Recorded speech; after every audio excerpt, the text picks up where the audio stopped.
Seminggu aja ada kerjanya. Ini Bapak Ibu kalau mau satu simple resep untuk hidup dan badannya lebih sehat, ini nih, saya mau ajarin sesuatu.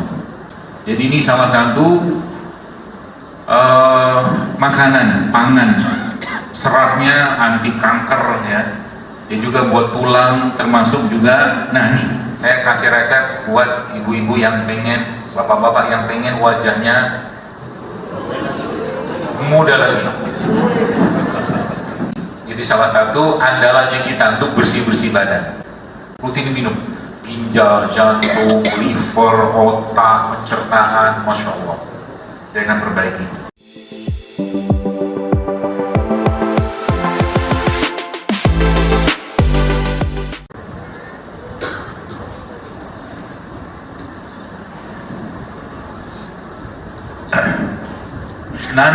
Nanas ini kan ya buah ya. Jadi mereka ini loh sekalian, kalau kita bicara secara fisik nanti kita balik lagi gitu. Maka mereka ini sebenarnya punya inti, sel intinya gitu loh. Biasanya, umumnya nggak banyak sel inti dari buah-buahan kayak begini. Ya. Untuk nanas yang sangat berlimpah enzimnya seperti ini saja, ini waktu saya dapatkan, waktu saya belajar gitu dari beliau itu dikatakan cuma 30% inti selnya atau sel intinya. Ya. Sehingga apa? Sehingga atau mungkin kalau kita makan nanas kayak begini nih, ini benda yang real food, bahasa kita real food ya, makanan asli. Ya. Artinya untuk makanan asli seperti ini saja itu cuma 30% bahasanya sel intinya yang kita dapatkan. Ini untuk apa? Ketika sel intinya masuk, dia reparasi lah badan kita ya, termasuk kalau saya nanas kayak begini nih, kalau saya butuh enzim yang sangat, nanas ini termasuk mungkin ada lihat beberapa video ya, video yang terakhir menyebutkan salah satu manfaat dari nanas dan kunyit. Ini ada beredar video itu ya, nanas sama kunyit. Itu kan berarti babnya masuknya ke enzim, salah satunya enzim. Jadi kalau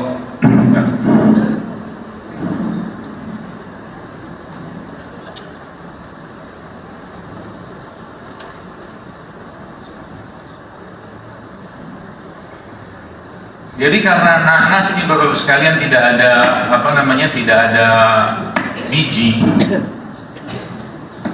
Bagian terbesar inti atau enzim dari nanas ini kan adanya di sini. Apa bahasa kita? Bonggol ya? Nah ini resep mudah ya. Terus ininya diapain ya? Dimakan. Makan juga. Tapi kalau saya butuh enzim yang tanda-tanda kita kurang enzim itu apa ya, badan nggak enak, letih segala macam gitu ya, nah dibonggol aja.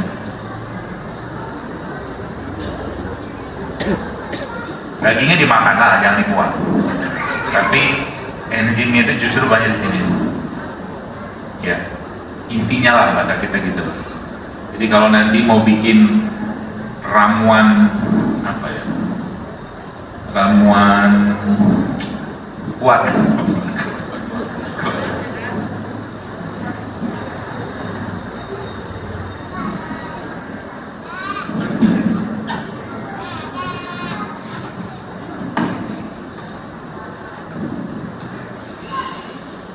pakai ini nanti. Ini kan yang kemarin lagi viral-viral kunyit sama. Sebenarnya kalau mau agak sedikit lebih kuat lagi inti selnya atau kerjanya itu bukan pakai ini sebenarnya. Kalau yang saya pelajarin ya pakai bangle. Bangle dong, bukan Bang John, bangle. Bangle itu mirip jahe lah ya. Biasa dipakai buat musir jin. Rasanya agak-agak nggak enak, ketir apa gitu kan, biasa dikalung. Kalau di beberapa kebudayaan begitulah. Nah, itu pakai itu tuh bangle itu.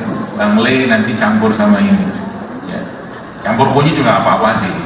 Tapi ini maksud saya, ini kalau biasanya saya butuh enzim agak banyak, ya, badan saya itu kerasa gitu. Ini saya ambil, saya cocolin garam. Itu biasanya BAB itu cepat banget lancarnya. Dikunyah ya, jangan diituin, yang di blender kunyah. Jadi buah-buahan begini mulai dibiasakan jangan di jus. Kenapa jangan di jus? Kalian tahu? Nggak tidur kan ini? Karena kalau di jus gulanya naik,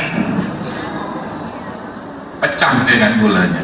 Makanya saya kalau buah-buahan lebih menyarankan dimakan, ya, dikunyah, ya, digigit, gitu, ya, daripada di jus. Jadi kalau ada beli jus yang ada pinggir-pinggir itu, kan biasanya dagingnya segini, satu kadang buah, sisanya apa? Sisanya air sama gula sama kental manis. Saya tiap hari minum jus loh. Kok gula darah saya naik? Ya iyalah.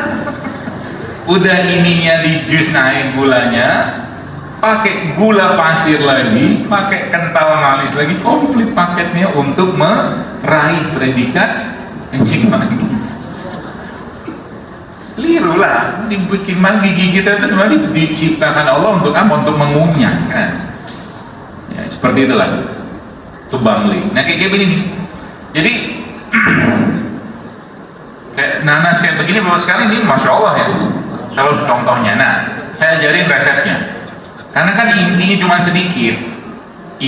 sedikit, maka kita kalau mau dapatkan intinya itu gimana? Ya kalau mungkin bahasa yang saya dapatkan tuh stem cell ala-alanya kita lah. Ya, jadi mereka ini di blender nanti. Tapi ini untuk dapatkan stem cellnya ya. Jadi kurang lebih sekitar 10 kilo buah-buahan ini di blender. Ya, lalu Anda tunggu nanti cari buah-buah yang murah aja. Jadi anggarannya nggak kesedot. Ya. Di blender kasih air, taruh dalam tempat kan, kayak begini. Tunggu dia sekitar 3 jam. 3 jam nanti dia terpisah itu. Ya kan? Ada buihnya, ada apa. Nah, ada bagian di atasnya itu yang warnanya bening nanti. Itulah intinya. Jadi kalau Anda bikin 10 kilo itu kemungkinan cuma dapat intinya itu 100 mili. Tapi itu, waduh masya Allah, buat semprot bagus, buat minum bagus, ya. Buahnya diapain? Buat pupuk aja. Karena kan kalau sudah tinggal 5 jam kadang-kadang udah nggak enak. Ya, tapi kalau masih enak nggak apa-apa diminum aja. Buat itu stem cell. Makanya kalau kita bicara lagi-lagi tentang jadi intinya, kalau intinya intinya ibadah muslim itu adalah sholat yang menjadi salah satu utamanya dia, ya. Dan untuk bersih-bersihnya itu kita menggunakan fitur tanda kutip syariat namanya puasa, ya. Nah, dalam bab pertanaman ya juga sama sebenarnya. Tadi ada stem cell tadi, ya. Ada sel inti tadi. Dan yang menariknya lagi apa? Bahwa ini kan kalau nanas ini kan tadi saya ceritakan cuma 30% sel intinya, sisanya tuh air, serat, gitu-gitu lah. Nah, ada buah terus sekalian yang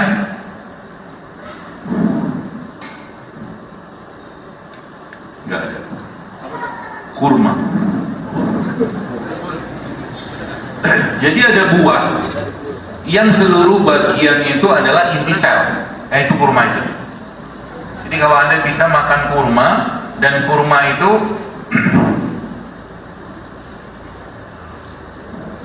ini kan buah yang secara hadis banyak banget disebutkan kan manfaatnya, bahkan bisa mengusir jin, sihir segala macam, kurma ajwa segala macam. Jadi inti dari kalau kita bicara tentang kurma kayak begini, maka seluruh bagian bagian itu inti. Paham ya? Jadi kalau Anda makan ini tadi berapa persen cuma dapat intinya? 3%. Artinya Anda bayangkan kalau tiap hari ada orang makan olahan, ini aja cuma 30%. Kalau makanan olahan kira-kira dapat berapa persen? 0% mungkin. Yang didapat cuma apa? Rasa. Ya, cuma rasa. Udah itu dia, udah habis nyawanya. Ya. Jadi nyawanya tumbuhan itu ada di biji. Ya, maka banyak sekali makanan atau buah-buahnya sebenarnya itu bagus kalau kita makannya sak-sak bijinan. Iya, manggis contoh. Manggis itu contoh ya. Kalau Anda misalkan makan manggis sama biji-bijinya dimakan aja. Kalau digigit gimana? Enggak terlalu pahit sih. Kadang kalau saya pengen, ya habis kita ngemut dia punya daging itu, telan aja. Nanti di lambung kita dihancurkan dia. Manggis misalkan, apalagi misalkan duku. Duku tuh pahit kan, tapi jangan digigit. Habis kita ngemut dagingnya, telan aja. Telan aja. Ya. Yang ini kan susah. Kurma, rontok gigi kita. Ya, tapi tidak semua ya, tidak semua biji. Tapi inti dari tumbuhan itu memang ada pada bijinya. Makanya makanlah buah yang dulunya pernah berbiji, sekarang carilah yang tetap berbiji. Nah gitu kaidahnya. Paham ya? Jadi contoh zaman dulu anggur berbiji, jangan cari sekarang anggurnya nggak berbiji. Zaman dulu misalkan semangka berbiji, jangan cari atau jangan makan semangka yang nggak pakai biji. Kaidahnya gitu. Jadi jangan sok-sok modern gitu loh, seedless gitu kan.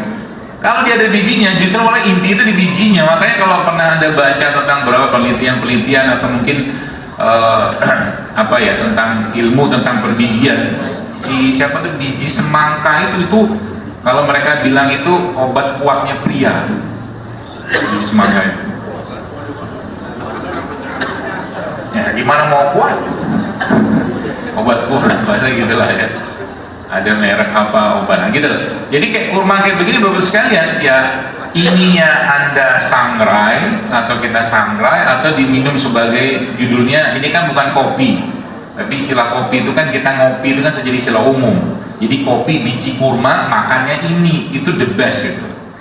Untuk mendapatkan semua bagian intinya. Paham ya gitu ya? Jadi itu tadi saya ceritakan tentang ada sholat, kemudian ada puasa sebagai bentuk detoksifikasi kita. Kemudian yang ketiga tadi adalah olahraga.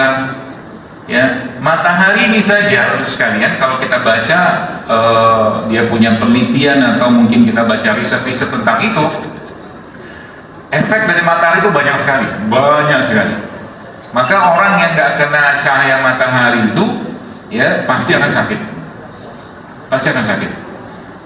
Dan yang paling luar biasa lagi kalau seandainya kemarin mungkin ada pernah sempat lihat saya posting itu di mana di IG tentang bagaimana ada bukan elektrode ya.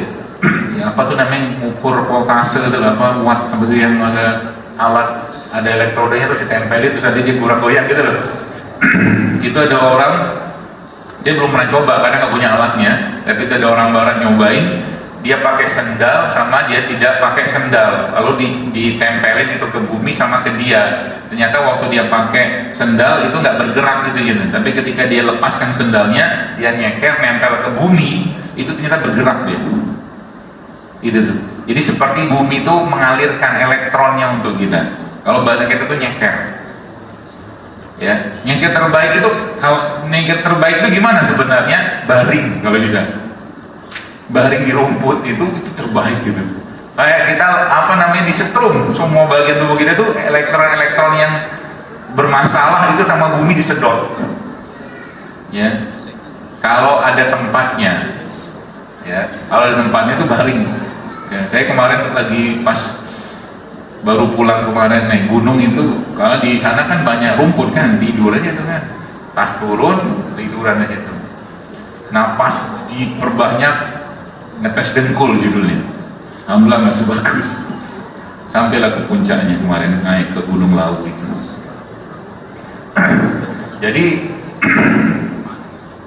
semakin lagi-lagi tadi ada sholatnya, kemudian puasanya, kemudian ada tidur juga disebutkan tadi. Ini sebenarnya banyak kita bisa bahas, cuman saya sebutkan beberapa yang penting saja.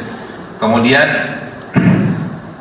olahraganya, ya, termasuk bagusnya olahraga itu olahraga yang kayak apa? Ini penting, ya. Saya jelaskan sedikit. Olahraga itu ada dua jenis, ya. Olahraga yang namanya olahraga aerobik, ya. Aerobik itu dia butuh oksigen lebih banyak, seperti maraton gitu ya, kemudian jogging itu aerobik. Atau olahraga anaerobik, ya. Anaerobik itu maksudnya dia ada waktu-waktu kita nggak pakai atau kita menahan nafas, ya. Contohnya apa? Sprint, lari itu kalau Anda lihat badannya para pelari cepat sama badannya para pelari maraton beda. Kalau maraton itu biasanya lebih kurus, ramping lah bahasa kita gitu kan, tipis dia karena dia penggunaan oksigennya besar sekali. Aerobik seperti, saya bukan ahli, cuma kurang lebih seperti itulah ilustrasinya. Kalau yang sprint, karena waktu dia sprint itu dia kan nggak bisa dikit-dikit tarik nafas, ya tahan nafas kan, nah gitu loh. Jadi yang terjadi apa? Ketika tubuh itu berada pada kondisi anaerobik ya, yang terjadi apa? Terus yang terjadi growth hormonnya kita, hormon pertumbuhan kita itu melesat, naik, ya, naik. Yang terjadi apa? Growth hormon ini bukan cuma fungsinya itu membesarkan otot segala macam, bukan, tapi dia juga punya fungsi reparasi, memperbaiki sel, organ segala macam, ya. Nah, jadi caranya gimana supaya kita bisa dapat dua kaidah tadi itu? Banyak caranya, ya. Dan ini yang terjadi apa? Kalau Anda yang pernah ikut gym ya, gym gitulah, itu kan ada namanya HIIT. HIIT itu HIIT. Apa nah istilah saya lupa singkatannya, tapi High Intensive Interval Training. Itu dibikin banget gitu. Nah, HIIT itu juga sangat potensinya menguatkan fungsi growth hormone juga ada, itu yang pertama. Yang kedua, dia juga bisa menguatkan fungsi otak. Oke. Nah, HIIT-nya kita kan nggak sana. Tadi kalau orang HIIT itu orang yang latihan kayak begitu di gym segala macam kayak gitu, yang dia tiba-tiba gerakannya itu berubah terus gitu kan. Saya nggak terlalu paham tentang itu, cuma tahu saja. Itu sebenarnya bisa kita lakukan versinya kita. Versinya kita tuh caranya gimana? Anda jogging nih, pelan-pelan, jalan dulu, jalan. Habis itu Anda lari agak cepat, lalu lari cepat. Terus siklusnya Anda balikin lagi, kebayang? Jalan, terus agak kencang sedikit, jogging bahasa kita, habis itu sprint. Itu dalam 2 menit itu Anda siklusin aja tuh. Kebayang ya? Itu efeknya, aerobiknya dapat, anaerobiknya dapat. Ya, jadi dipanasin dulu badannya, jalan dulu, kemudian jogging sebentar, habis itu sprint. Gitu. Itu versi yang olahraganya. Saya nggak mau versi itu. Saya pengen tetap dapat bagaimana otak saya itu atau growth hormone itu terstimulus. Maka lagi-lagi kalau mau kayak begitu caranya gimana? Gampang, puasa. Puasa tuh memicu ini sama memicu growth hormone. Gampang kan? Atau versi lainnya lagi gimana caranya? Ibu bapak tahu nggak? Jamaah sekalian tahu suku Hunza? Hunza itu suku itu adanya di Pakistan dekat ke Himalaya. Kalau Anda lihat di Google atau di YouTube, ketik aja suku Hunza akan ketahuan itu. Mereka tuh orang yang umurnya panjang-panjang sekali. Ya, bahkan perempuan umur 65 tahun masih bisa melahirkan. Saya membaca beberapa tulisan dan semacam penelitian lah mungkin, atau mungkin kesimpulan para ilmuwan sana, dan itu didapatkan dari kebiasaan mereka. Ternyata memang salah satu kebiasaan mereka itu mereka suka sekali, atau kebiasaan itu mandi air dingin. Air dingin itu air dingin, benar-benar dingin, ya, kayak air es gitu, ya. Dan ternyata memang sekarang sudah banyak beberapa penelitian yang menyebutkan tentang itu, mandi air dingin. Jadi misal cara gimana? Tapi tentunya Anda harus tahu sendiri atau sangat paham dengan kondisi badan Anda, ya. Mungkin tidak semua orang cocok, tapi ini salah satu resep yang sangat baik sebenarnya. Dan biasanya kalau para olahragawan yang biasanya mereka olahraganya itu berat, ya, biasanya itu mereka mandi air dingin gitu habis itu, ya. Kalau yang versi sederhananya pakai gentong itu diisi air, lalu dikasih es, berendam di situ. Berapa lama? 20 detik saja. 20 detik. Usah lama-lama. Kita beku kita gitu. Atau kalau enggak gimana caranya dia dapatkan air dingin itu? Kalau di rumah misalkan ada shower, ya, pakai shower misalkan, di atas showernya itu ditaruh kayak saringannya dikasih es. Goyang. Nah, nanti airnya kan turun tuh. Airnya turun, kan dingin tuh, atau mandi lah itu. Coba dikerjain itu. Ya, itu juga punya efek seperti mirip-mirip seperti HIIT tadi, ya, versi sederhananya. Ya, apalagi sebelumnya Anda mandi air biasa, air normal, kemudian tiba-tiba mandi air dingin, ganti-ganti begitu tuh membuat tubuh kita tuh kayak otak tuh ke shock gitu loh, gitu. Lama-lama kok tiba-tiba kok saya makin cerdas ya, gitu loh. Efeknya ke sana, gitu. Cerdas, harus cerdas. Kalau nggak cerdas, kita dikerjain orang terus, ya. Seperti itu sekalian. Jadi itu ya olahraga. Nah, bagaimana lagi bahwa sekarang kita tadi kan sudah disebut tidur, ya. Apalagi banyak fitur itu. Nah, fitur, salah satu fitur yang ada dalam syariat ini, bukan fitur tapi syariat bahasa saya aja, ya, adalah berbekam. Ya. Jadi kalau Anda perhatikan, tadi ada sholat, ada tidur, ada puasa, ada olahraga, ya. Bekam itu atau hijamah itu kerjanya seperti mesin cuci darah. Kerjanya. Jadi dia itu kalau Anda bayangkan atau lihat, kan kita cuma ada orang dibekam, diambil darahnya, itu sederhananya kayak begitu. Tapi kerja yang sesungguhnya dia seperti mesin cuci darah. Kata teman saya yang dia memang meneliti tentang bekam, canggih ya Pak, kerjanya tuh, ya, tidak sesederhana yang kita bayangkan.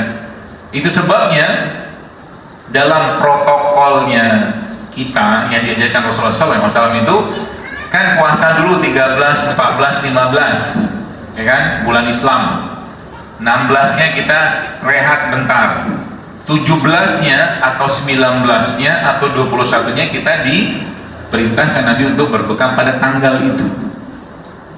Dan kata Nabi dalam sebuah hadis, Nabi SAW menjelaskan berbekam pada tanggal 17, pada tanggal 19, atau pada tanggal 21, kata Nabi, menyembuhkan penyakit, kata Rasulullah SAW. Itu waktu terbaik. Beberapa ahli-ahli, ya, pengobatan dalam Islam itu menyebutkan bahwa berbekam itu paling bagusnya kapan? Siang hari kayak begini. Lagi darah, lagi panas-panasnya. Dokter berbekam nggak? Ya bekam lah. Saya ada jadwal tune up rutin tiap bulan. Kalau saya pijet lah segala macam, bekam, komplit lah gitu kan. Sekali kerja itu bisa 4 jam ya. Tune up. Karena aktivitas banyak, jadi memang harus kayak mobil lah. Badan kita perlu tune up. Tune up secara syar'inya sudah ada. Ada. Yang tadi tuh 13, 14, 15, satunya berbekam. Itu tune up yang sebenarnya itu. Tune up mingguannya Senin Kamis. Iya kan? Masya Allah gitu. Jadi Islam itu sudah memberikan panduan yang sangat. Kalau kita mau cuman, saya katakan sulit mengerjakan itu kalau kita belum merasakan kenikmatan di sana. Beneran? Ya. Sulit maksudnya apa? Ya hidup sehat, menjalankan kayak gini. Ya ngapain kita ribet-ribet begitu-begitu doang? Apa namanya hidup sehat kayak begini? Toh mati juga. Umur kan nggak bisa panjang, nggak bisa mundur. Bener, tapi kualitas tidak bisa dibohongin, kualitas hidup. Ya, kenapa saya mengatakan begini? Karena banyak orang mau 20 tahun sekarang 30 tahun sudah kena stroke, kencing manis. Ya. Oh, banyak bagus sekalian. Akhirnya apa? Akhirnya ibadahnya tidak sempurna. Ya, akhirnya ibadah tidak sempurna. Saya disampaikan. Dan saya baru ingat saya pernah ke sini beberapa tahun yang lalu. Saya tidak tahu berapa orang yang hadir saat itu, yang hadir lagi di sini, yang sudah mengamalkan apa yang saya sampaikan saat itu. Saya nggak tahu berapa orang. Tapi jelas tidak akan banyak.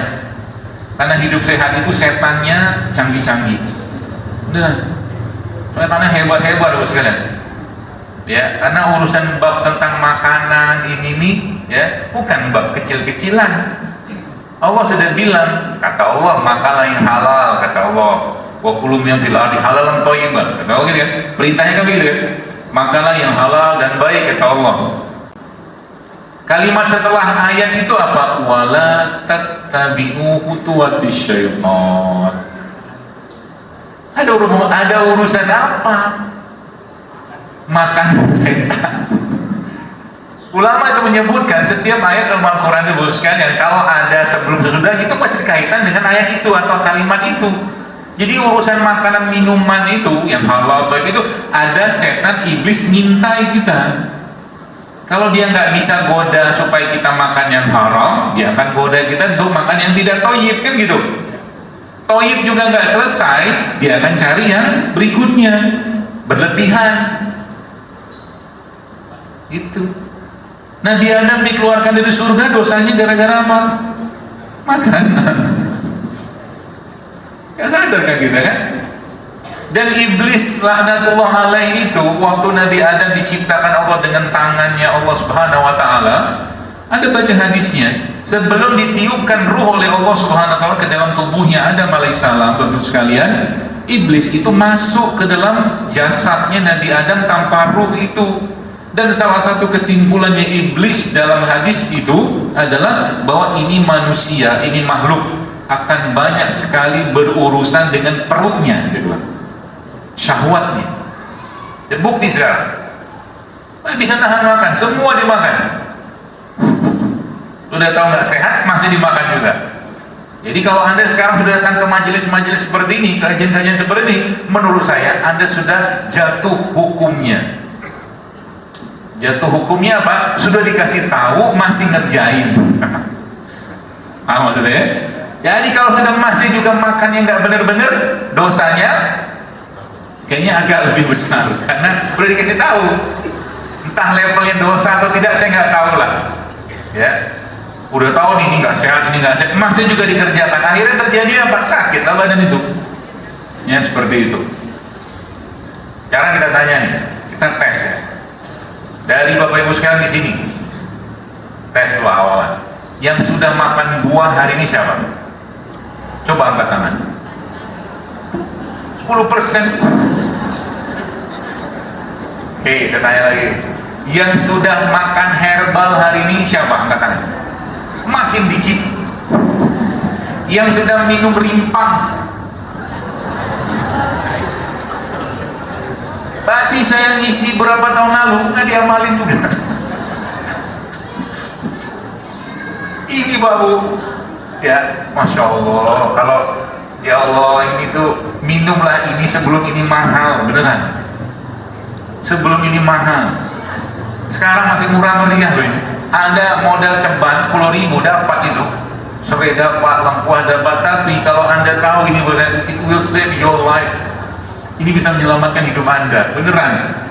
Segitunya saya. Kenapa? Karena emang di Amerika itu dulu susah dapatin kunyit apa namanya yang bentuk kayak begini nih, susah. Tapi sekarang karena mereka sudah tahu khasiatnya kayak apa, anti aging lah, dia bilang dia punya efek autofagi lah dengan bahasa-bahasa mereka itu, ya itu masya Allah. Sekarang sudah mulai banyak di Amerika yang belinya. Saya waktu sempat ke sana beberapa tahun lalu lihat satu lembar daun pisang 10.000 satu lembar, ya. Jadi kalau urusan daun pisang tuh bagi saya sensitif. Kenapa? Karena dulu kita kalau beli apa-apa pakai daun pisang, betul? Beli apa-apa pakai daun pisang. Sekarang maunya untung banyak, mau sakit kayak mau apa, yang beli tuh nggak ada urusan, nggak ada kepikiran gitu kan. Makanya sekarang banyak, sekarang kita tuh hampir tiap hari makan plastik tuh, makan plastik. Anda tahu? Ini biar mikir sedikit lah gitu ya. Kertas coklat itu yang buat bungkus itu kan lapisan dalamnya ada apa? Plastik. Kena nasi panas, kena lauk panas, semua ini ya lengket lah sama itu. Terlepas lah katalah itu food grade lah ya, tapi plastik is plastik gitu. Belum lagi kita bicara yang beli bakso, bakso, makan bakso halal ya. Tapi yang terjadi apa, dia pergi beli bakso panas-panas itu masukkan dalam plastik, saya nggak pegang makannya, nggak berani makan. Betul kan? Saya ingat zaman dulu waktu saya masih di kampung, kalau mau beli makan ke warung-warung, resto segala macam, bawa rantang. Bawa rantang aman, nggak mengotori bumi, nggak menginstal sel kanker, karena plastik itu kan sel kanker gitu loh. Jadi kalau saya kadang-kadang mau beli yang panas-panas, beneran saya punya rantang di rumah, saya bawa rantang, saya bela-belain bawa rantang daripada pakai plastik, karena kalau masuk plastik saya nggak mau makan. Tadi pagi aja saya mikirin, tadi pagi udah belilah makanan gitu kan, saya bilang, aduh saya mungkin bakteri saya belum terlalu familiar dengan bakterinya abang penjual itu, jadi diambil pakai tangannya. Selesai itu tutup ulek apalah itu kan makanan itu, dia terima duit. Kayaknya saya belum berani gitu. Kenapa? Ya belum tentu bakteri saya sudah silaturahim dengan bakterinya dia. Kalau sudah silaturahim saya makan nggak mencret, nggak sakit perut kan, itu namanya sudah silaturahim. Tapi kalau belum silaturahim bahaya itu. Makanya kalau kadang makan beli pecel tuh kadang-kadang saya lihat ya gitulah. Ya tetap perlu kita bersih. Kadang-kadang jorok atau ya jorok itu kadang perlu, tapi pada tempatnya juga. Ya seperti itu. Ya, nah jadi inti. Nah itu tadi sebenarnya inti sel. Kemudian apalagi bos sekalian? Sebenarnya banyak ya. Jadi ada puasa yang bab itu sudah mungkin aplikasi mudah-mudahan terapkan. Ya. Kalau mungkin dok saya nggak mau puasa, males puasa, nggak apa-apa, kita manusia kok. Tapi cobalah perpanjang jam tidak makan Anda. Perpanjang. Maksudnya begini, kalau Anda nih Bapak Ibu, kalau mau satu simple resep untuk hidup dan badannya lebih sehat, apa resepnya? Jangan makan malam. Terus kalau nggak makan gimana? Tidur aja. Nah kan nanti sama Rasulullah kan habis isya kan tidur. Begitu kan hadisnya kan. Nah kita habis isya tidur secara umum ya. Kecuali ada keperluan atau masalah umat yang lain.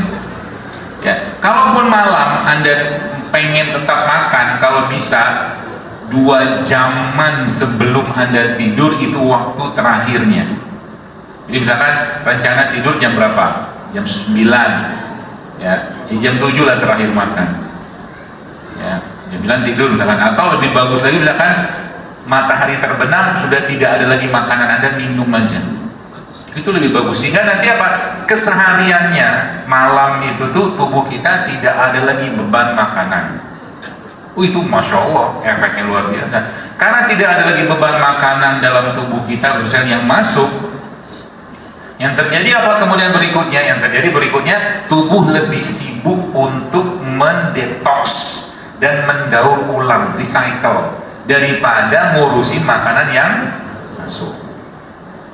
Makanya dalam Quran bahasa waja'alna laila libasa, dan kami jadikan malam itu sebagai istirahat, jangan bebani tubuh dengan makan malam.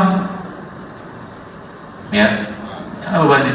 Karena memang dia salah satu gini, ilmunya begini. Anda makan satu piring atau kita makan satu piring adalah nasinya, kemudian ada apa lagi? Ada nasinya, lalu segala macam. Katakanlah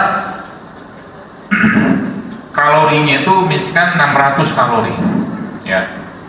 Terus kita makan siang hari, siang kayak begini. Terus kita makan itu juga di malam hari dengan kalori yang sama. Nasibnya ke dalam tubuh kita beda. Yang akan dijadikan sel ya atau nutrisi secara sempurna itu jauh lebih banyak yang dimakan waktu siang dengan kalori yang sama dibandingkan kalau kita makannya malam. Jadi coba kurangi malam itu. Bagaimana cara supaya kita malam tidak banyak makan? Ada ilmunya lagi nih. Nanti kalau lapar gimana? Nah gitu kan. Kendalikan ini otak. Nah makanya Allah Subhanahu wa Ta'ala menciptakan. Apa yang Allah ciptakan? Ada banyak produk-produk ciptaan Allah ini yang bisa menekan tanda kutip rasa lapar. Salah satunya ini. Kunyit. Kunyit ini bisa menekan rasa lapar. Jadi kunyit ini sama ada satu lagi sebenarnya namanya lada hitam. Ya. Jadi misalkan Anda bikin rimpang atau wedang kunyit kayak begini, sebenarnya bagusnya kalau saya dapatkan ilmunya dari guru saya itu, dia katakan sebenarnya rimpang-rimpang begini jangan dikupas. Ya ini saya kupas biar kelihatan aja.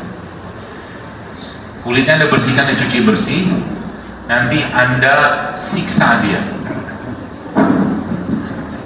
Siksa.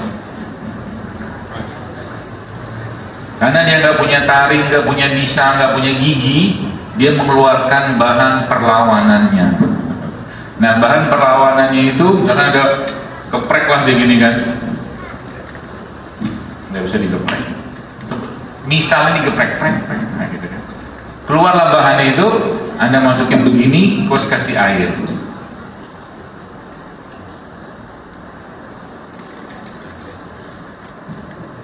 Tanda kutip, racunnya dia itu bermanfaat untuk kita. Kan dia kan disakitin, ya maaf ya, disakitin. Nah racun itu larut dalam air ini, kita minum. Makanya sebenarnya kalau racunnya itu, kalau bahasa kita bahan aktif lah ya, itu apa istilah itu, kita panaskan terlalu panas, rusak dia. Paham maksudnya? Ya, jadi mereka-mereka ini sebenarnya kalau mau dapatkan dia terekstrak lebih sempurna, dibuat infusan aja. Jadi kalaupun pakai air panas, jangan terus panas mendidih gitu, jangan. Ya. Anda geprek, kalau mau cepat kan, kita mau cepat dapatkan bahannya kan, geprek, hancurin gitu kan. Gepreknya pakai apa? Bisa ditanya lagi tuh. Pakai kaki. Ya pakai ulekan itu kan bisa kan. Atau kalau mau pakai itu, apa tuh yang rujak ulek tuh? Nah, apa namanya? Nah itu, masukin situ, jahe masukin, bersih, cuci tuh. Yang punya kulit ya udah cuci semua bersih, masukin itu, tuk kayak rujak. Tumbuh itu, ambil, masukin. Kasih air panas, air dispenser cukup lah. Udah, tunggu sebentar, aroma keluar segala macam, warna berubah segala macam. Termasuk waktu tadi misalkan apa tuh namanya, saya gini nih, jahe, apalagi kunyit, serai gitu kan, hancurin, temulawak dikit, terus minum. Terus kasih lada hitamnya barengin aja ditumbuk, kasih paling tinggal 5 butir aja masukin. Nah itu malam minum,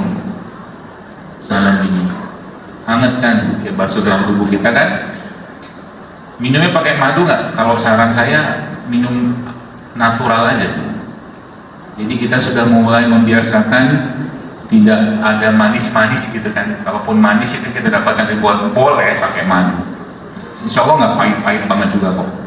Ya, itu yang pertama. Untuk apa itu? Untuk menekan rasa laparnya.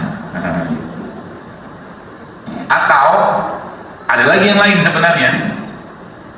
Ya. Salah satu yang lain itu adalah kalau untuk menekan rasa lapar itu bisa pakai kopi. Ya.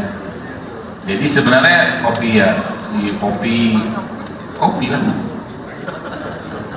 Kalau ngomong sama saya kopi ya kopi. Nggak usah disebut kopi pahit. Karena ya kopi, biji kopi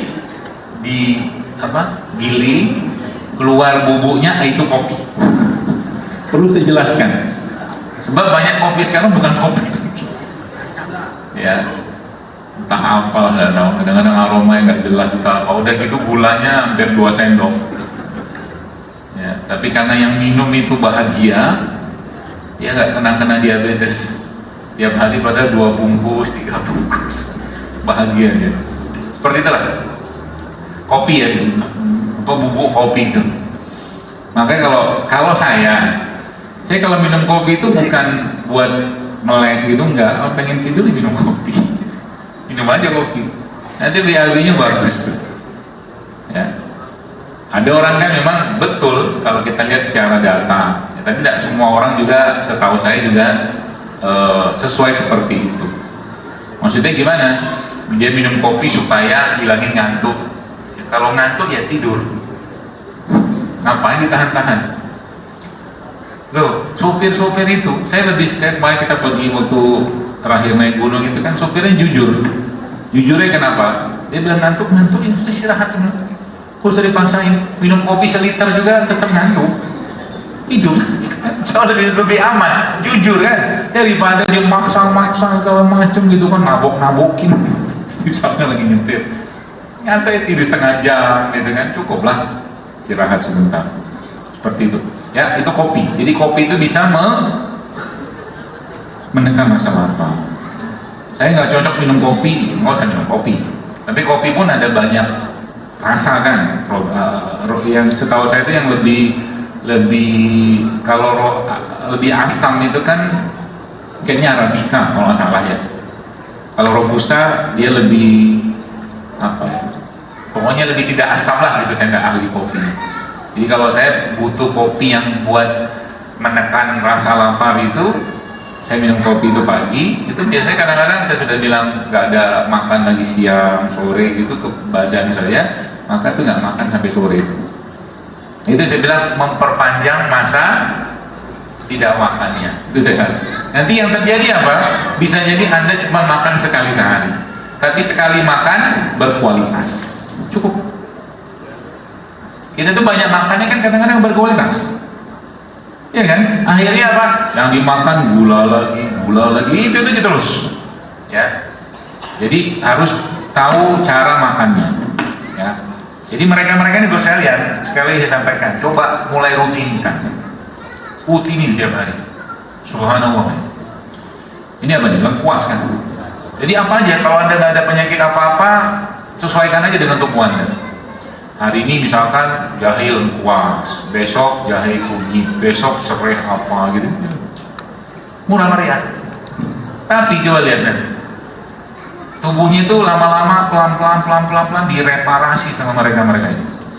Ya, buah juga dari sama. Jadi dijadwalkan masuk dalam list menu Anda tiap hari itu, limpah-limpah kayak begini. Ya, saya di lemari saya itu pasti ada ini. Karena kalau saya pas pengen bikin, saya bikin sendiri lagi, ya, seperti itu. Terus juga apa? Ada banyak cara ya kita untuk ini nih. Saya mau ajarin sesuatu. Kunyit aja deh.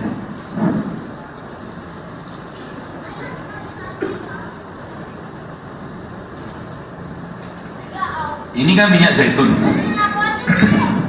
Jadi minyak ini termasuk salah satu pelarut yang bagus, ya. Jadi salah satu yang kita bisa, kalau bahasa saya itu utilisasi, bukan dimutilasi, utilisasi. Minyak kayak begini adalah dengan cara apa? Jadi ini botol kayak ini nih, misalkan. Ya. Lalu Anda buka tutupnya, ya Anda potonglah ini si kunyit ini atau mungkin sama jahe, kemudian Anda masukkan ke dalam minyak ini. Nggak ada takaran, seperasaanmu saja. Ya. Contoh yang misalkan ya satu apa lah, ya inilah cukup lah, ini segini atau ini segini, jadi potong-potong atau mungkin begini, nanti atau mungkin pakai temulawak juga, masukin sini, terus diperem selama 15 hari, jangan langsung diminum, ya. Nanti 15 hari dia akan menjadi minyak yang punya kekuatan jahe, kunyit, temulawak itu, liver, jantung, otak, botok. Paham ya? Pakai itu. Resep sederhana. Utilisasi. Termasuk juga banyak madu itu juga sebenarnya bisa kita utilisasi sebenarnya madu. Ya. Kalau yang pernah ada yang baca postingan saya tentang memasukkan bawang nggak salah itu kan, bawang ke dalam bawang putih, bawang merah, itu akan jadi antibiotik, ya, versi naturalnya. Meskipun bahasa antibiotik itu kita nggak pakai, karena bakteri itu nggak usah dimusuhin, tapi didakwahin. Kembalilah ke jalan yang benar. Bagaimana cara mendakwain bakteri? Caranya begini.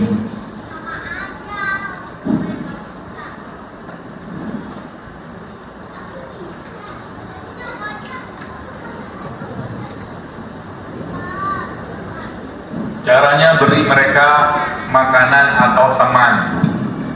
Ya. Teman-teman mereka itu adalah ini, makanan-makanan fermentasi. Ini tauco kan? Tauco ini kan fermentasi kan? Nah, itu makanan dia itu, temannya dia itu. Nah, ini masuk list dalam makanan Anda tiap hari. Bukan tauconya ya, tapi yang fermentasi. Tauco atau mungkin ini kan makanan bukan kita nih, ya miso ya? Ya miso lah. Ini kan fermentasi juga nih. Atau kalau yang kimchi kayak begini, cuma ini kan asam, nggak cocok di kita. Versinya kita kan tempe. Nah, tempe ada tempe. Tuh. Jadi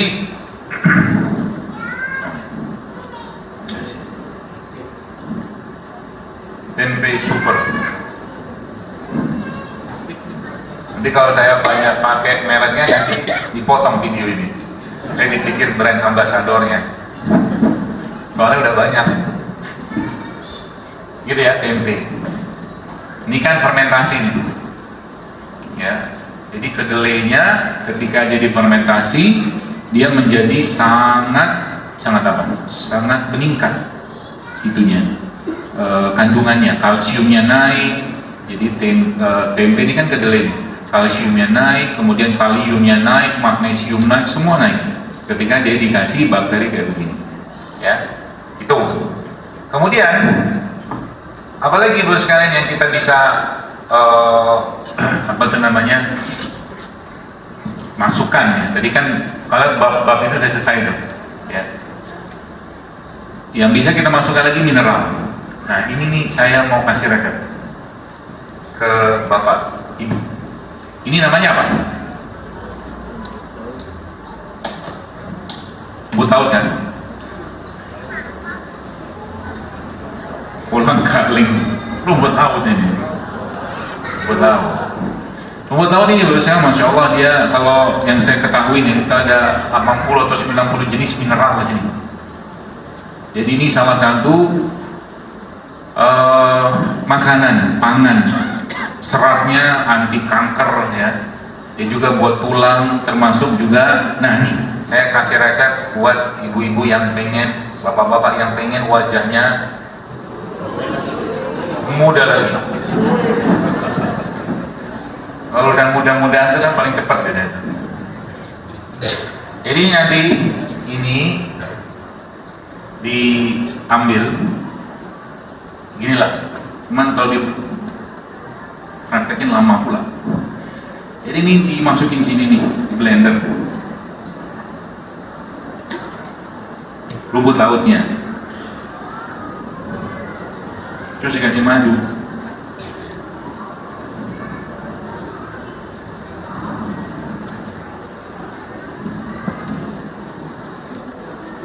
Satu lagi sebenarnya kalau mau tambahin lagi pakai kolang kaling.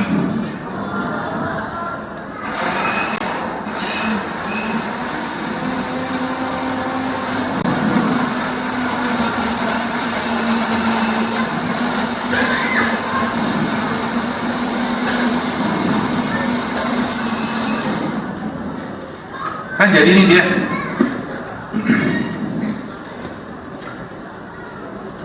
Ini Bapak Ibu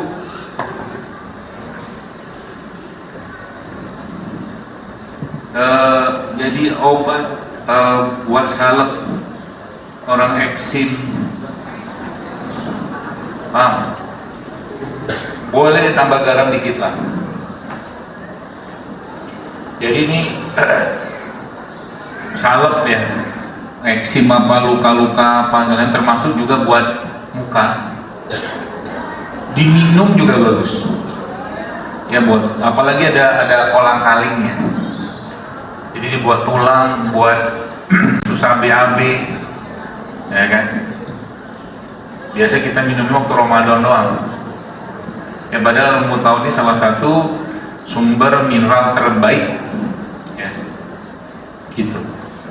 Jadi kalau sudah kayak begini tuh kita apa ya namanya tuh, kita berkreasi. Makanan tuh bukan cuma sekedar makan, tapi dia juga punya fungsi kesehatan. Nah itulah dikenal dengan functional food, makanan fungsional. Nah gitu, seperti itu. Ini rumput laut kayak begini. Ini kan seratnya apa segala macam, masya Allah. Jadi mulailah kita, pesan saya itu jadi berdekatan dan apa namanya familiar lah dengan mereka ini. Jadi kalau Anda punya kelapa kayak begini, waduh masya Allah, tinggal masukin aja. Jadi kelapanya makin berserat, mineralnya makin tinggi ya. Terus apalagi, ini kan salah satu anti racun terbaik gitu kelapa. Kelapa yang apa ya, banyak versi sih, cuman kalau saya versinya kelapa yang muda tapi sudah tua.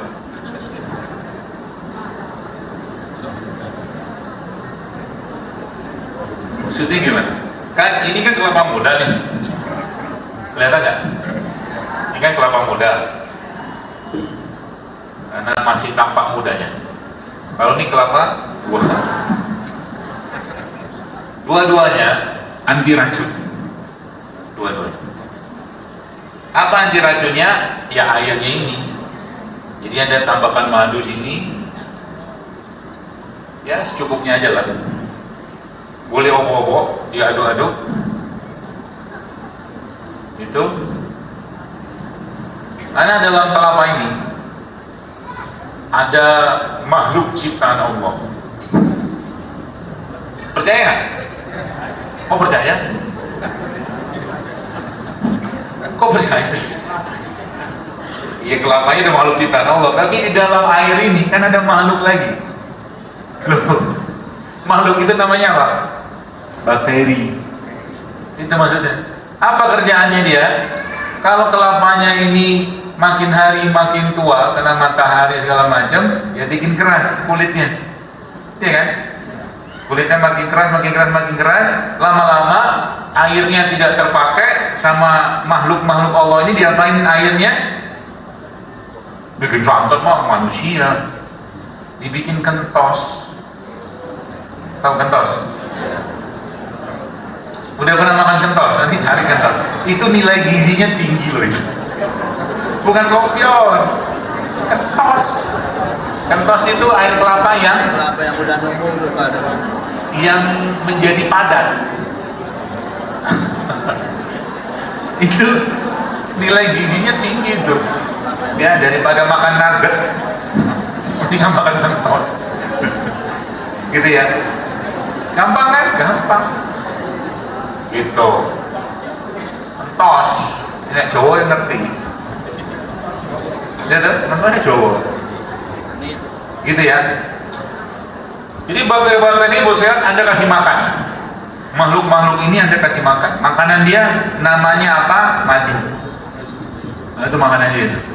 Makanya kalau yang biasanya dunia perbakterian, saya bukan ahlinya, itu media terbaik untuk mengkultur bakteri itu air kelapa. Air kelapa. Karena ini bakterinya, itu sangat ramah kalau bahasa kita. Sangat ramah dengan kita. Sehingga apa? Sehingga kita minum dia itu dia sangat nyaman. Kalau bahasa itu isotonik. Pernah dengar isotonik kan? Minuman isotonik. Nah ini nih, kelapa ini mau tua kek, mau muda kek, dia semuanya isotonik. Lebih milih yang mana? Pilih tua kalau saya, karena murah, airnya dibuang. Jadi kita nggak perlu duit banyak. Hah? Sebenarnya dia beda beberapa kandungan aja setahu saya. Ya, asam aminonya beberapa jenis mineral tuh beda, tapi secara umum sama aja. Ya. Makanya karena dia sering disampaikan, karena dia enzim, jangan dibakar. Paham ya? Rusaklah dia. Kalau dibakar, rusaklah dia, naiklah gulanya. Jadi kelapa ya minum aja kayak gini. Gitu ya. Minum baik kelapa. Kita lihat. Kalau dari sisi bentuk kan sama aja.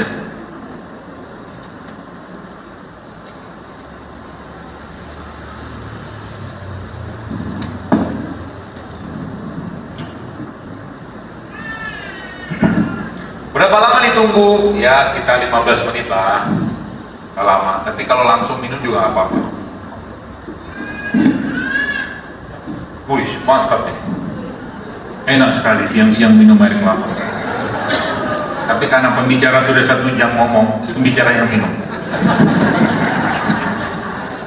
Minumlah ya. Apalagi kasih es.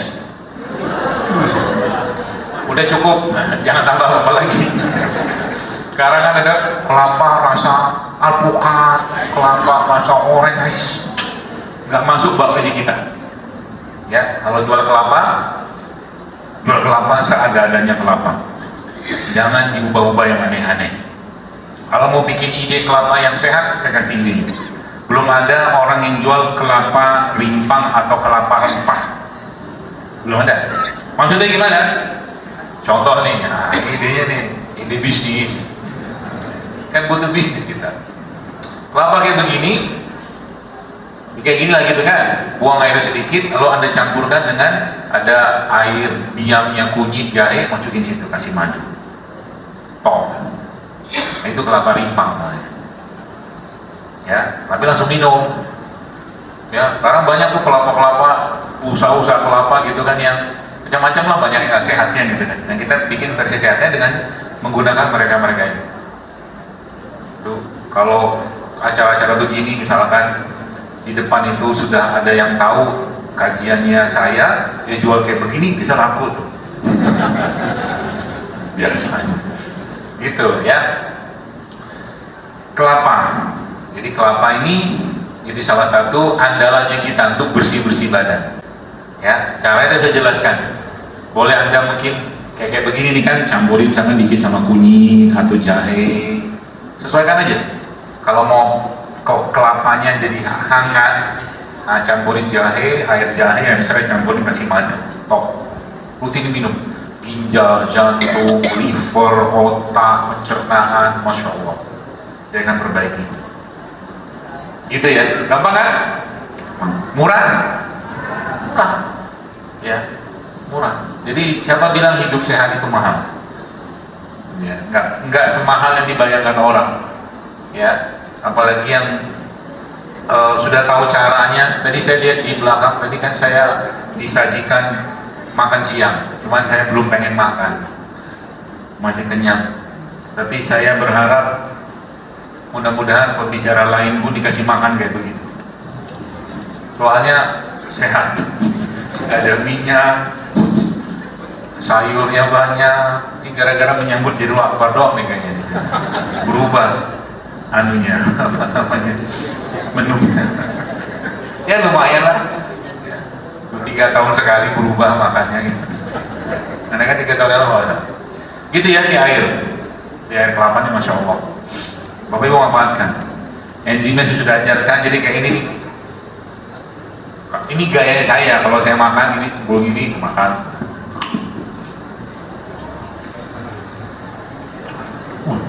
Enak. Benar. Ini anu ya bonggol ya. Kasih garam. Kayaknya belum ada kajian pembicara makan. Loh.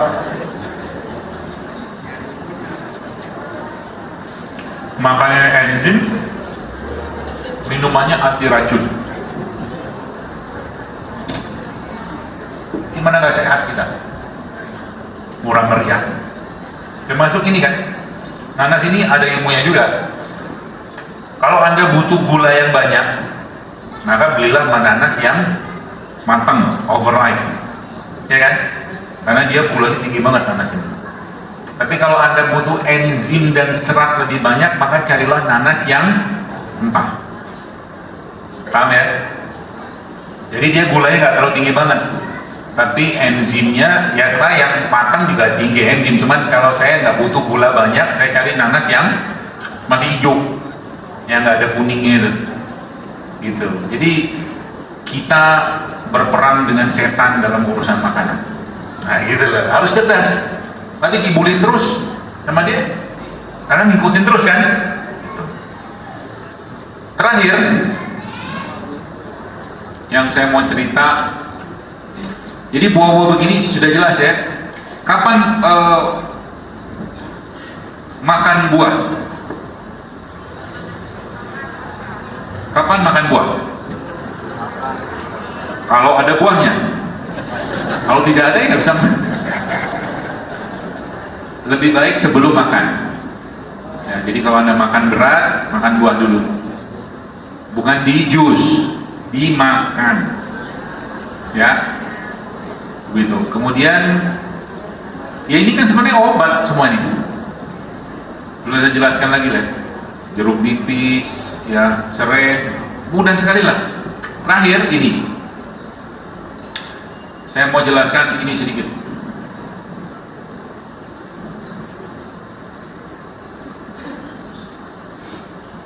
Kalau ini kan rimpang. Rimpang itu apa?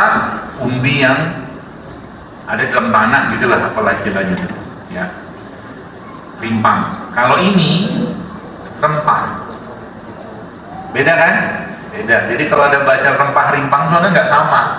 Kalau rimpang-rimpang itu nih jahe rimpang, lengkuas rimpang, kunyit rimpang, temulawak rimpang. Mereka ini semua ini ya saya kasih tahu, ingat baik-baik, mereka ini semua punya punya kemampuan anti kanker semua ini. Anda baca di datanya, mau jahe kek, mau temulawak kek, mau apa, ini kan macam-macam nih jahe. Ini kan jahe merah nih. Nah jahe ini juga jangan cari jahe yang besar-besar ya. Biasanya jahe besar-besar itu jahe hibrid. Hibrid itu dia cuma bisa tumbuh di tempatnya saja, kebanyakan jahe impor. Ya, jadi carilah jahe yang kecil-kecil. Dia bukan jahe merah, tetap jahe gajah, cuman gajahnya masih kecil. Nah gitulah. Ini kan jahe gajah. Makanya zaman sekarang ibu-ibu sadar nggak? Sekarang bikin jahe itu, ada bikin jahe, saya kadang-kadang mikir setengah kilo, kadang-kadang seperempat kilo, nggak ada pedes-pedesnya tuh jahe. Betul kan? Makanya lebih baik pakai jahe yang kecil, jahe lokal atau enggak jahe merah kayak begini, atau jahe emprit.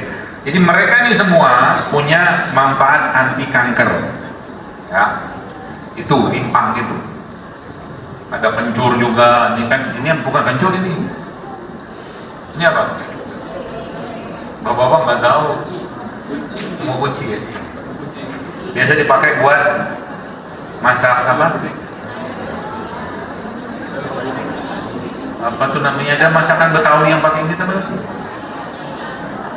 Gurame apa itu? Nah, itulah. Nah, terus ini rempah. Ini nih harta karunnya kita. Harta karun, benar-benar harta karun. Kalau boleh saya katakan, ketika kalau bicara untuk kebutuhan kesehatan kita, ngandalin dua ini cukup. Ngandalin apa? Ngandalin rimpang, sama ngandalin rempah, cukup. Beneran cukup. Enggak usah susah-susah. Ya kayak begini misalkan ada air, begini Anda masukin, ini kan namanya bunga lawang. Dan bunga lawang ini salah satu rempah yang sangat tinggi intiselnya, banyak intiselnya bunga lawang. Jadi bisa Bapak Ibu nanti masukkan ke dalam ramuan itu. Tadi kan kita bicara tentang apa tadi? Nanas. Nanas itu berapa persen? Cuma 30% kan intiselnya. Kalau ini juga sama-sama kayak kurma. Dia intiselnya banyak. Sama satu lagi, ada satu lagi jenis pangan yang apa namanya itu intiselnya juga banyak, yaitu apa? Biji bunga matahari.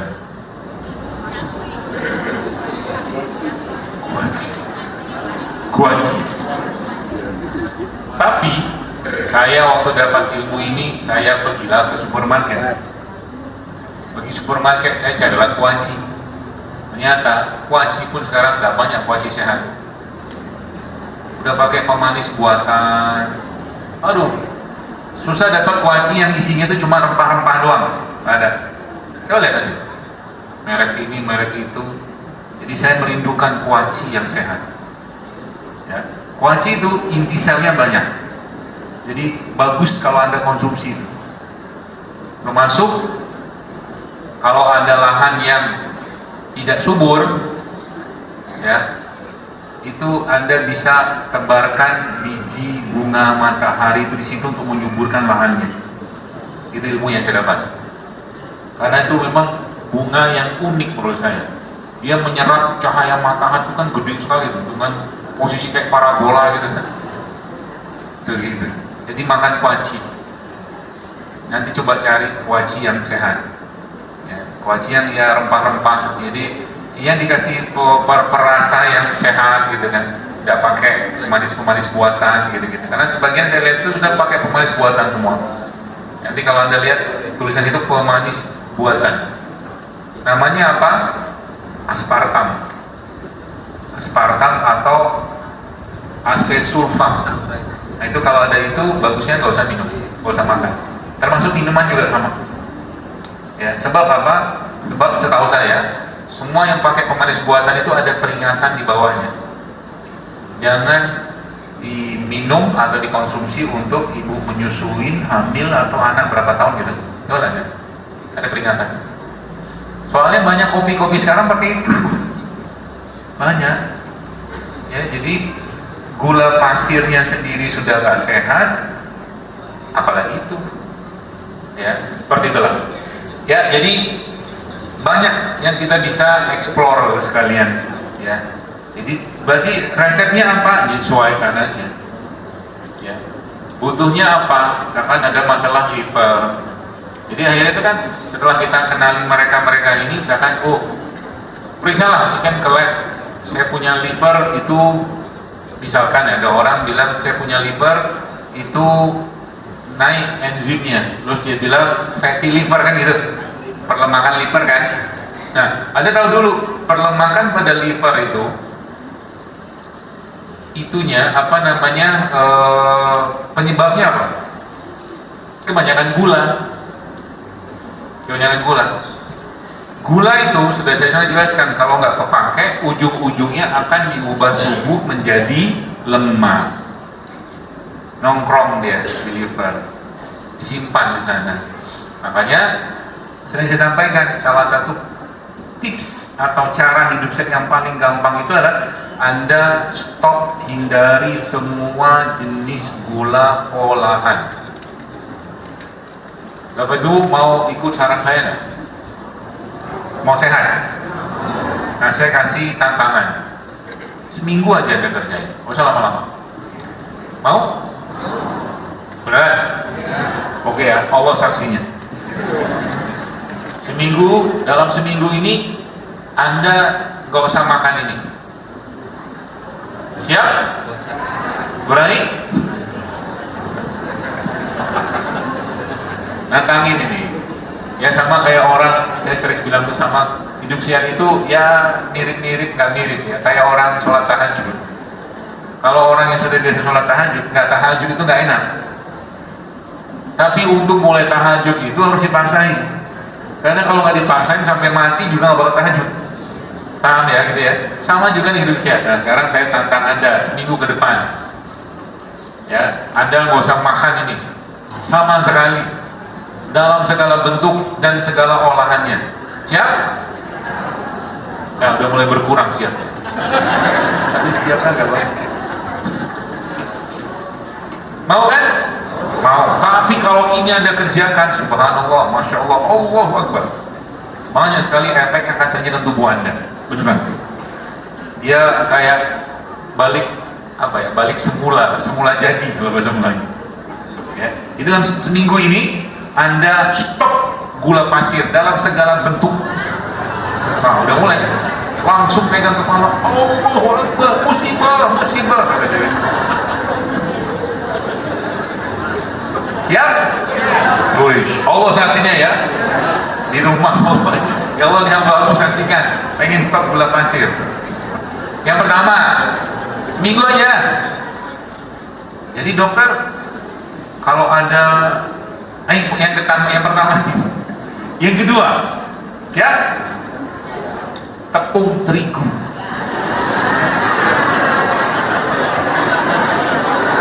Tolong jangan angkat snack di depan Anda.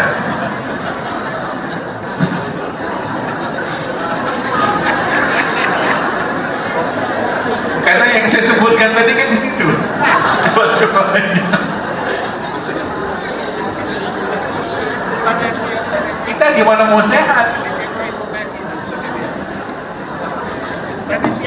Makan nggak sehat, snack pun nggak sehat. Jadi silakan Bapak Ibu makan snacknya, dicicipin. Tapi kalau Anda nggak mau, jangan dicaci, jangan dihina. Adabnya begitu. Puji pun tidak, hina pun tidak. Itu adabnya. Kalau tak mau makan, bagi orang. Nah gitu. Sekarang begitu. Dua aja. Tepung terigu sama gula. Nanti kita akan lihat siapa dalam ruangan ini yang makan snack. Halal, nggak masalah, makan aja kalau makan. Kan berlakunya mulai besok.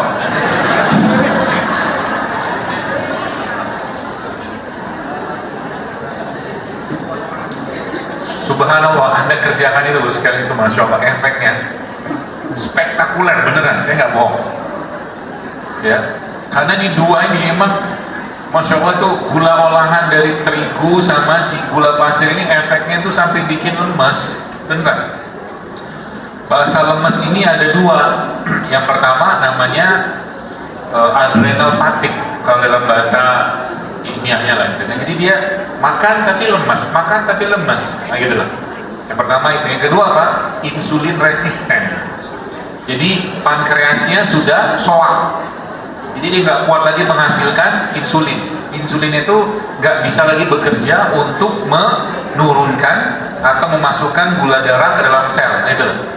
Dan dua biang kerok ini, ya, subhanallah, kalau Anda mulai disiplin gitu ya, makan silakan kalau mau makan. Tapi akhirnya maksudnya apa? Kalau Anda sudah mulai disiplin dengan mereka itu udah makan itu udah. Jadi misalkan ibu-ibu nih, kan biasanya kalau bikin sambal pakai gula pasir kan?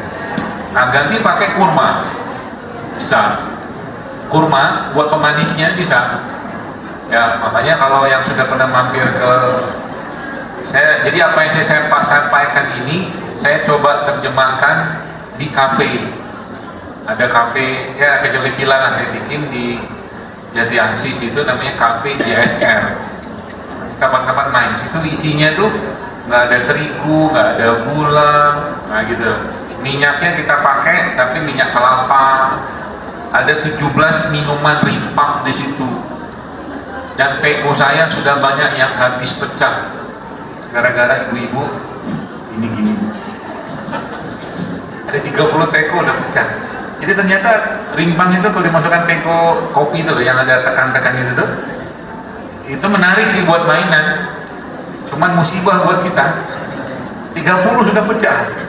Kan macam-macam tuh. Kita bikin ramuannya. Saya bikin ramuannya ada lambung ceria, ada napas lega, macam-macam lah.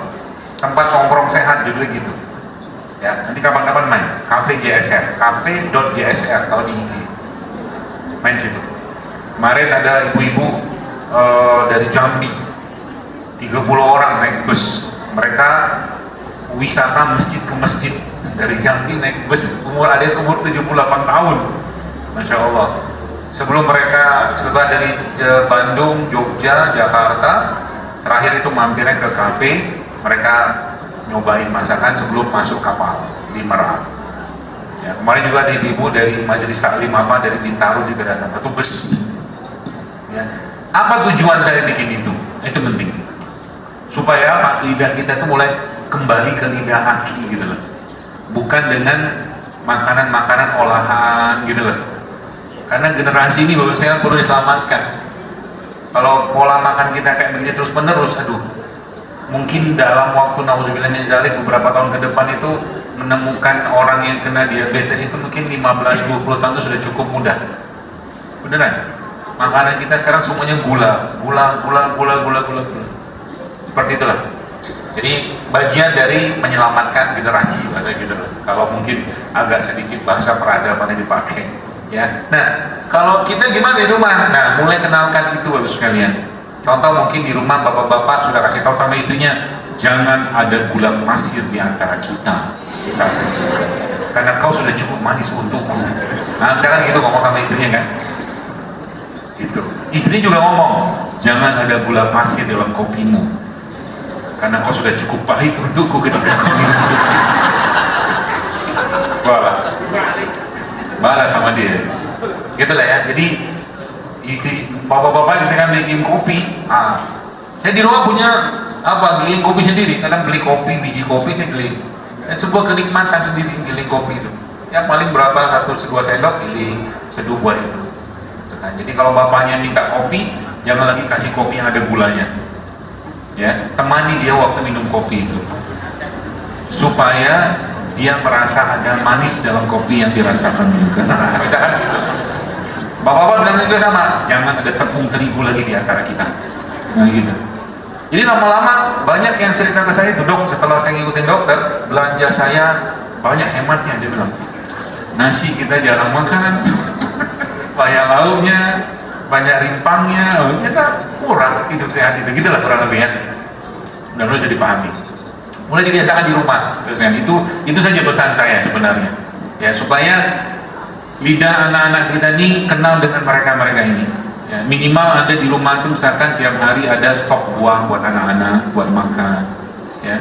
Kalau enggak rimpang-rimpang ini sedia, misalkan ada mau bikin ya, mungkin per 3 hari bikin minum, kasih suami bikin, atau mungkin kalau suaminya suka bikinkan buat istrinya, ya seperti itulah.